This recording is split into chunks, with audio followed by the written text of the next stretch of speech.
Buongiorno, Subodhasana. Kings ආයතනෙන් අද පෙන්නනවා පීට් චිමිනේ කියලා විස්කි එකක් ගැන. මේ ස්කොට්ලන්තේ සාදන විස්කි එක. හැබැයි පළවෙනිම එක දෙයක් කියන්න තියෙනවා. අවුරුදු 18ට වැඩි අයට මේ අවුරුදු 18ට අඩු අයට මේ වීඩියෝ බලන්න එපා කියලා අපි කියනවා. මොකද අපිට ඒක කියන්නේ අපි ඒක ගත්තු තීරණයක්. මොකද අපි අර අපේ මේ ආයතනය ඇතුළේදී අපි ඇල්කොහොල්ම පෙන්වන නිසා අවුරුදු 18ට අඩු අය පුළුවන් තරම් බලන්න නැතුව ඉන්නවා නම් ඒක ගොඩක් හොඳයි. මේ විස්කි එක ස්කොට්ලන්තේ සාදන්නේ පීට් චිමිනෝ කියන විස්කි එක ස්කොට්ලන්තේ තමයි සාදන්නේ. මේකේ විශේෂත්වයක් තියෙනවා.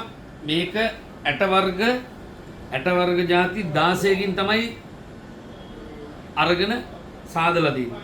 ඒ පීට් කියන එක ඒ වගේම තමයි අපි කියන ක්‍රමයට අපේ භාෂාවෙන් කියන ක්‍රමයට මඩ වගුරු වල තියෙන නිකන් කළු වේලිච්ච නිකන් අර මේ පසක් වගේ මඩ වගුරක තියෙන ඒ පසත් අරගෙන ඒ පස පුච්චලා ඒ පසේ දුමෙන් දුම අරගෙන බාරලි එක්ක අඩංගු කරලා සාදන එකක් තමයි මේ විස්කි එක.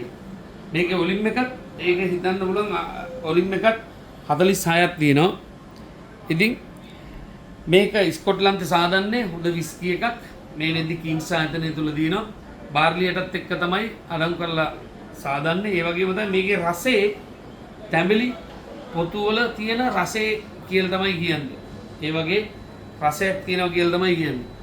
ඉතින් ස්කොට්ලන්තේ සාදන මේ විස්කි එක මේ විදිහ අපි ළඟ තියෙනවා. නැවතත් කියනවා ඇට වර්ග 16ක් අඩංගු කරලා තමයි සාදන්නේ. මඩ ඉවුරු වල දේලිච්ච වගේ තියෙන පසත් එක්ක අඩංගු කරලා පුච්චලා බාර්ලියට එක්ක මික්ස් කරලා තමයි මේක සාදන්නේ. අරගේ දුම අරගෙන මඩේ. ඉතින් මේ වෙද්දි කින්ස් සපාදනයෙන් තුල් දෙනවා ලබා ගන්න පුළුවන්. සීමිත බෝතල් ප්‍රමාණය තියෙන්නේ මේ වෙද්දි අපිට. එහෙනම් එන්න කින්ස් සපාදනය තුල දිනනවා ලබා ගන්න පුළුවන්. ඡායව අපේ වීඩියෝ බලන හැම දෙනාටම